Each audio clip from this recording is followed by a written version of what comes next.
discuss things with your clients to discourage them from using your service. Is that correct? If I can answer that question.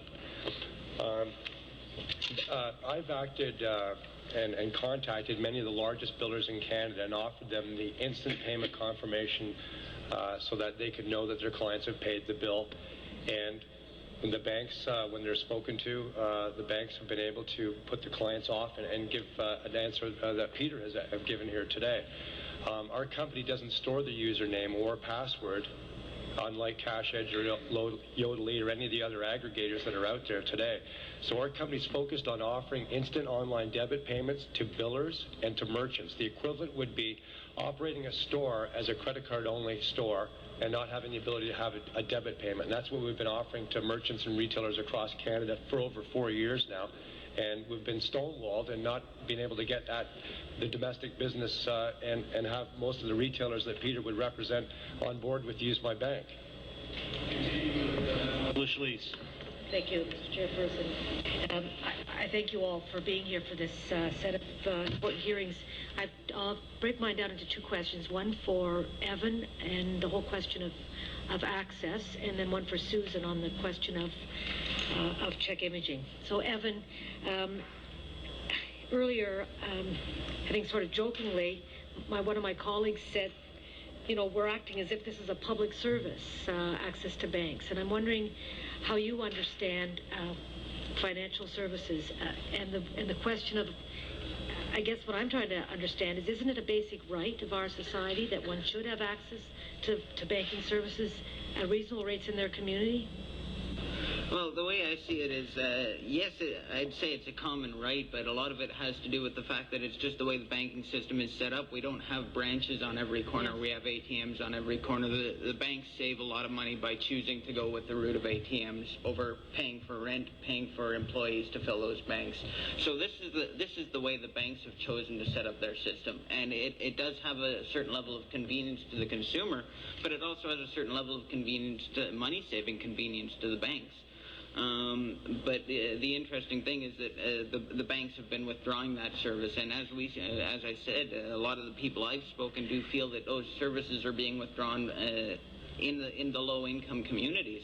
So all of a sudden, I find that I've got people saying, "Well, you know, I don't have a car, I don't have a way of going, you know, 3 kilometers or whatever to my bank, and I'm forced to pay high service fees, which don't reflect anywhere near the cost of administration, and that's the large concern." Well, I'm glad you mentioned that, because that's the reality in my area, and I'm sure in many others, in inner city communities where banks have pulled out, closed their branches, and we are left with either payday lenders or white label machines, and they both access at exorbitant costs. The interesting thing is that while the banks have pulled out from those areas, they've invested money in those payday lenders, so they're still making their money, only now they're charging up to 900% per annum interest on a small loan, which the banks at one time offered themselves. Since my time's limited, Susan, you've raised a whole new issue for us. I don't think anybody's really quite grasped this yet. I think what you're trying to say is, with the changes in C-37, we have now a system in place where we're opening up the possibilities for fraud to a great extent, because there's no personal handling of checks at all, and there's been a real mad rush to do electronic payments and check imaging. Can you give us a bit of what would you suggest we now do to try to fix this problem? Well, you're right. Now my clients, large and small business and individuals, are open to excessive amounts of fraud, because all of these fraud features are taken off their account, off their checks. As I said, as opposed to in the U.S. where they're expected to put them on. What do we do? I mean, they're going to charge extra fees now for return of checks, where that used to be included in your bank fees. You got your checks back. Corporations got their checks back. Now they're not going to be getting their checks back.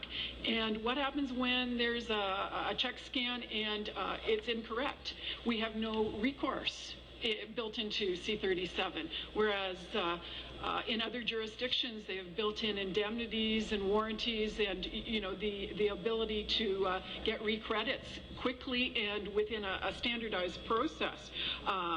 We need choice returned to consumers, that they receive their checks or scans. We need fraud features returned to the checks. We need indemnity attached to scan checks. And there are large fees going to be charged. ATM fees are nothing compared to what they're going to be charging for all the extra features that you've got to implement in order to prevent fraud in your company. I mean, you have to go to positive pay, maybe some banks as much as $1 a check. Right now, to view your scan check online, just my TD Bank account, $1.50 per check per view. Royal Bank, last I heard, $2.25 per check per view. So your auditor comes in and says, 400. I'll do another one. 400 checks. I need to see the last 400 checks from the last couple of years. It's going to cost you a great deal of money, or you're going to have been paying your bank for the check scan database. Thank you, ma'am. I'm sorry I have to cut you off again. Thank you. We That move was very to Madam Blonzy now. Yes, Ms. Ransom, with respect to Bill C-37, you said that people would not be getting their checks back, but in fact, people do have the option of getting their actual checks returned to them under the system. Corporations are right now, my clients anyway, big oil and gas, government bodies are getting either a disc with their check scans on it, some of them, or they're not receiving their checks back at all, or they are receiving photocopies, in which case the bank is destroying the actual check, transmitting the scan of the check, then reprinting the check on paper and sending that. I'm not disputing any of that. I'm just saying that under the bill they are entitled to receive their actual checks, so you might want to make sure your clients are aware of them. But they actually aren't. That my clients are not receiving their checks back. I'm not saying they're not. I'm saying they're entitled to. They may be entitled, but the banks you might want to let them know that. The other thing that you should be aware of is that our system is different from the U.S. system, our system of government. In the U.S., when legislation is put forward on matters like this, all of the issues pertaining to the matter at hand are in the bill.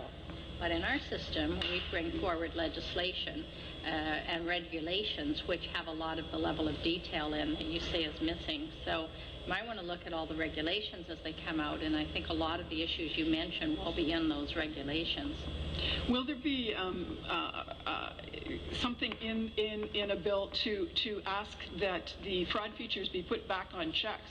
Because corporations are being now put in the place of having extensive fraud that they can't prevent. Well, I expect that will be the case, but I urge you to look at them. And generally, as